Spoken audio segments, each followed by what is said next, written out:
Mga kalingap, magandang araw po sa inyo lahat. So, andito po tayo ulit ngayong Caladoni. Muli po natin silang bibisitahin dahil matagal-tagal din po natin silang hindi nabisita. And ayun nga mga kalingap, naabutan natin si tatay po na nagtatanim. Tay, good afternoon tay.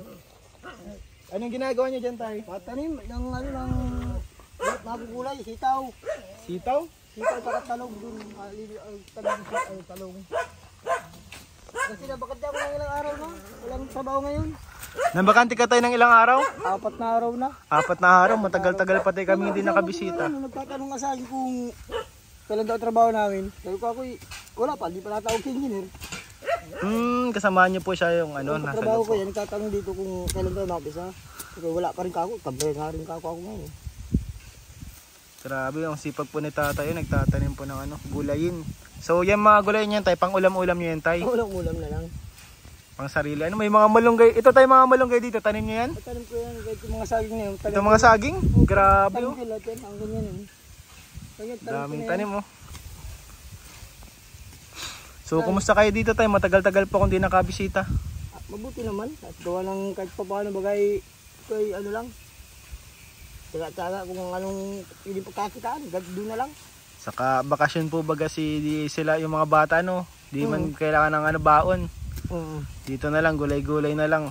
Andun sila doon naglilinis yata doon si kung batang ko sa nag-alis si Donnie Nay, tay. Oo.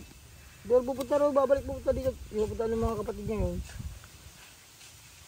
Di sino po nandyan lang po, na anak ninyo? Ay, si Christian at si Gerald.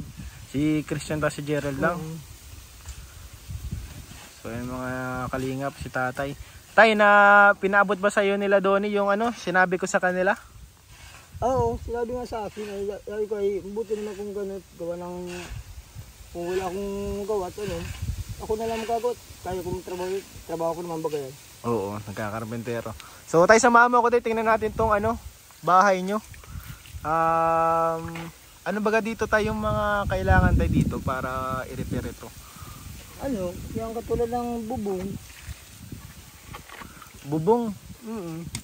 Bali bubong tayo, tas mga pang wall, pang walling. Kahoy. Kahoy? Saan tayo mabili niyan tayo? Diyan na lang kahit saan dyan pwede yung mayroong available na bilihan dyan. So mga gano kadami tayo na plywood ang kailangan kayo dyan? Plywood? Ano baga tayo yung i-wall natin dyan? Pwede yung plywood, pero yung sawali, pwede rin. Sawali? Anong mas gusto niya tayo?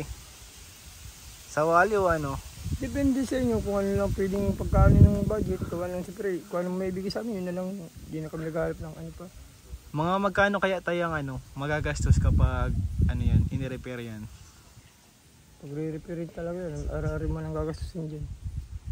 Pag magkuha ka tayo ng labor mo tapos, magkano kaya tayong labor niyan kapag may katulong ka? Yung katulad ng labor ko sa binagano ko sa housing, 450 yan, pwede sa 400 yata siya, kasama ko naman. 400? Oo.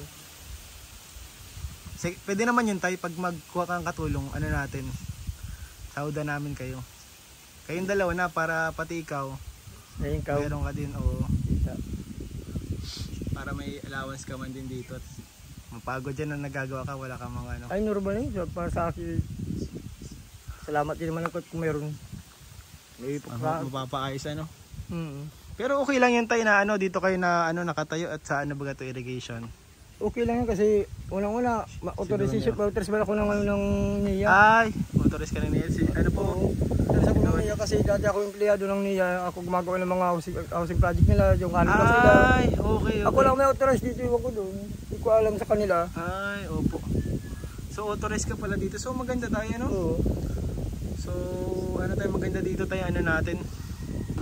Mapaayos talaga natin. Kasi ko na kinumpit ko na yan. Sa mababa na yun kasi kung makakakuha tayo ng mga materials na mga kamura-mura tayo, makakambas, mas mabuti. Opo. So ayun mga kalingap. So kapag mas mabilis tayo, di natin, mas dagdagan pa natin yung budget ay Kasi limited lang po mga kalingap ang ating budget. So talagang ipupush lang natin po na mapaayos natin to kasi magtatag-ulan baga tatay Mahirap na mabasa yan kasi ito pong bahay dito nila tatay, tinagpi-tagpi lang yan ng mga trapal. Galing po sa mga pinagtatrabahuhan niyo dati tayo, no? Opo. So kapag sisimula na tayo ito tayo, anong mga kailangan bilhin natin simula?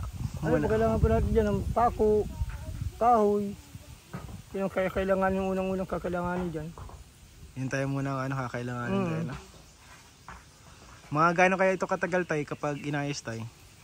Matagal na itong kung yan sa akin mga 10 days ganyan. Kung kaya 10 ng days? 10 days, kung kaya yung 1 week, iwa 1 week. Tapos yan. Kung kayang ano. Kasi kumpleto naman ang gamit ko sa pagmamason. Buti na lang po si tatay ay skilled. Skilled po si tatay. Diyan, nagtulong ako dyan talo. Purarad ali, parang trabang kalabaw. Kaya may kasakit ba ako dyan, pero may ilang araw ko yung kasakit. Di kinaya. Galing nga po pala dito. Oo, trabaho ako dyan. Di kinaya. Mahirap po at saka tayo na pag nagkakaedad na din, mahirap talaga tayo. Hindi katulad may mga bata pa, kayang-kaya pa nila. Oo, pag mga bata pa. So ano tayong mga pwede nating unang bilhin para bukas masimulan na may gamit na? Kahoy, bako. Kung mayroong materials na pwede ipang kanan dyan, tikakanan natin agad. So ano tayo, kumain na kayo tayo? Ayun, nakakapagsahin pa lang ako, nakaluto na ako yung mga bata, di pa nakain. Nandiyan pala dati yung mga bata. Nakapagluto na ako yun. So, tayo, sama ka na sa amin. Bili na tayong materyales. Oo. So, kasi tayo may nagpabuti ng tulong. Si Tita from Taiwan. So, siya, nakita niya yung yung sitwasyon niya dito. And, syempre, nakita niya kailangan niya talaga ng tulong. Wala po si Tatay Katuwang. Ang mga anak niya maliliit pa. So, nakita nila Tita from Taiwan yung pangailangan nila tatay. So, tayo tara, bili tayo materialis tayo. So ay mga kalingap, salamat po kay Tita from Taiwan. Grabe yung blessings po na pinapabot ni Tita from Taiwan. Talagang nakakatuwa. Maraming salamat po sa inyo, Tita. So ayun po mga kalingap, sa mga nais pa po magpaabot ng tulong, i-message nyo lang po ako sa aking FB page para makadagdag po para sa natin. Sa dito po sa pabahay, sa mga pagpapaayos natin ng bahay. So nakakatuwa kasi meron na tayong mga hindi naman tayo nakapagpabahay pa talaga, pero at least mapapa-repair natin yung mga natin, itong mga bahay nila. Hindi man lang sila mabasa ng ulan po mga kalingap. Siguro sa ngayon ito muna, pero malay nyo mga kalingap kapag mas lumaki pa yung mga project natin. So ayun, sobrang thank you po sa mga manonood natin dyan, sa mga bumibili ng mga perfume sa Pahamot. Maraming salamat po sa inyo, sa mga hindi nag-skip ng ads, sa mga nagpapaabot na walang sawang suporta. Maraming salamat po sa inyo, sobrang na-appreciate po namin ito, sobrang na-appreciate ko po ito. And masasabi ko po, talagang napaka-deserving nitong ating mga tinutulungan. Talagang kailangan po nila ng tulong. Kaya ayun, salamat po sa inyo lahat po mga kalingap. Mga kalingap, sasamahan na tayo ni tatay, mamimili po tayo ng materyales. So kapag sawali tatay yung mas mura yun tayo. Mas mura yun kasi kung hardiplex ang bibili natin, masari mo nang gagastusin. Mahal ang hardiplex. Magkano kaya tayong sawali tayo? Depende sa pakahaba at sa pakarulyo. Yung sawali tayo, hindi man na kayo mababasa ng ulan, no? Hindi naman, kung kasi lalagyan na lang natin ng tulad ng ginagawa ko sa mga resorts, pinapayar ko na lang ng yung tulad ng yung pinapahit sa pang-pintura. Parang barnis, ganyan. Ganyan. Kapag ganun man tayo, di man na nababasa ng loob. Hindi naman. So siguro yung mga kalingap, sawali muna po mga kalingap yung natin. Siguro yung sa baba, pwedeng tapos yung kalahati sawali. Pwede. Para yung baba at yung baba, may man siya. Ang hardiplex ngayon tayo, magkano na ngayon ang mga hardiplex kaya? Depende rin nga sa mayroon siyang ordinary, mayroon siyang depende sa Na-estimate mo man na tayo kung gano'ng kadami kailangan din? Sa sa inyo, sa bahay mo. Estimate mo tayo para mga yata, estimate ko yung mga 7-8 ganyan. Sige. 7-8 na piraso. Hardiplex? Oo. Pero pag kalahati, hardiplex kalahati, sawali. Gagawin na doon, 5 lang. 5 lang, sige. Yung Tapos bili tayong sawali, tapos mga pako, mga kailangan. Sige po, ay mga kalingap, tara, let's go. Ito mga kalingap po ng sawali. Opo. Mas bakit kali po kami kumakain ng sawali?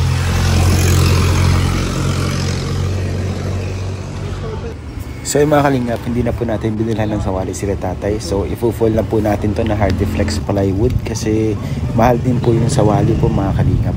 So okay din po yung mga kalingap para hindi talaga po mababasa sila tatay.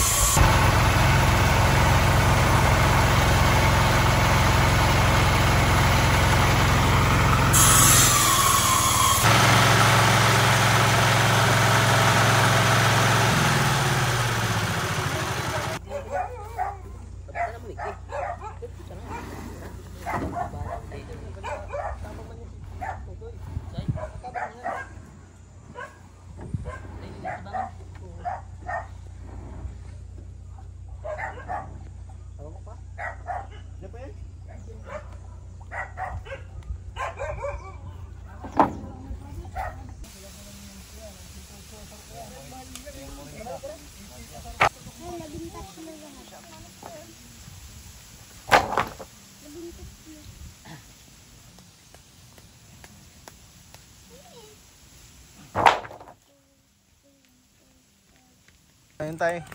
Hintayin mo na lang tayong plywood tatay ano? Oo. Hintayin mo na lang plywood kasi yung kahoy pa lang po nakarating. Yung iba po ay wala pa. Yung mga pako tayo. Nandiyan sa loob ng Ay siya, kunin natin tayo. So tayo ano? Sa huda na kita ng ano, magkano isang araw mo? Yung sa ano pag Ang 6 po ang ano namin sa isang araw. sa doon sa Sa ano? pagmamason. Oo. 6 doon. Ay, Bigyan mo na kita ng 1,000 ngayon. No? okay na eh. Thank you. Salamat. Pag ano, mga ganyan katagal tayo. Kung kaya, Siguro ano, di ko pa kayang ano ay may kasabay ka. Kung kaya Malaki-laki ay. kung kaya kong tapusin ng manis, mabuti, madali. At tapusin mo, mamadali niyan. At matagulan, magpaparaulan. Ah, sige, sige. Magsabi ka tayo pag makuha kang katulong at baka kulangin tayo sa budget ay para Kasi na yung libro ko, 400 ang araw. Okay, sige, sige, sige, sige. Di bukas mapatulong ka sa start kanya. na kami. Ah, sige. Di yung 400 dyan, doon muna kay ano, Oo, doon muna. Pero siguro mga masabi ko sa inyo tayo baka kulangin tayo pag kinulang tayo. Di Pero sa tingin ko naman, yung Hardiflex mo, hindi yung kakapusin doon sa ibaba. hindi man yung kakapusin tayo no. Kasi kung ano abot ng budget, yun ang ano natin gagawin. Ah, sige po tayo. Hindi natin pilitin kung wala pa. Opo. Saka na lang kung mayroon. Oo. Kapag may pandagdag tayo, Oo. dagdag tayo. Para ini-estimate ko tayo para baka kulangin tayo. Kaya yung nga sabi ko sa iyo, yung kasi materials yan, yung ito, ano. Kapunta na rin ako tay. Ikaw na muna ang bahala tatay ano. Okay. So mag-chat ka lang sa akin tayo kung may kailangan. So salamat tatay. Salamat din. Salamat po. God bless po. Salamat.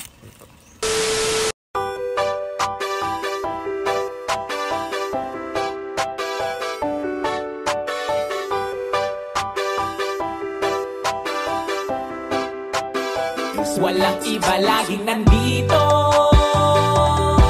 Ian Ramirez ang inyong paborito. Hatid niya ay saya, mabuti sa kapwa. Kalingap nyo, Ian Ramirez ipagtatanggol kahit na sino. Walang iba laging nandito.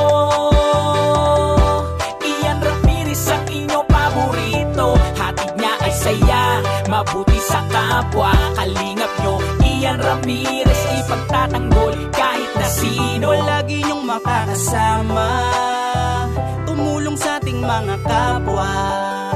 May mabuti ang puso sa mga tao. Ian Ramirez laging nandito, maghahatid palagi ng saya. Mabuting kaibigan, mapagmahal sa asawa. Kahit saan makarating, laging nakaalala. Para sa walang iba laging nandito. Ian Ramirez ang inyong paborito. Hatid niya ay saya, mabuti sa kapwa. Kalingap nyo, Ian Ramirez ipagtatanggol kahit na sino. Walang iba laging nandito. Ian Ramirez ang inyong paborito. Hatid niya ay saya, mabuti sa kapwa. Kalingap nyo, Ian Ramirez ipagtatanggol kahit na sino. Matulungin, masiyahin, lagi nyong kasama ang kalingap. nyo na maaasahan. Ang best friend ni Kuya Rab, laging nagtutulungan para sa mga nangangailangan ay pupuntahan. Ang joker na magpapasaya, Ian Ramirez ay laging may ngiti na dala. Mga kalingap lagi nyong tatandaan, magtatanggol at tutulong. Ian Ramirez laging nandito. Ian Ramirez ang inyong paborito, hatid niya ay saya, mabuti sa kapwa. Kalingap nyo, Ian Ramirez, ipagtatanggol kahit na sino. Ian Ramirez ang inyong paborito, hatid niya ay saya, mabuti sa kapwa. Kalingap nyo, Ian Ramirez, ipagtatanggol kahit na sino.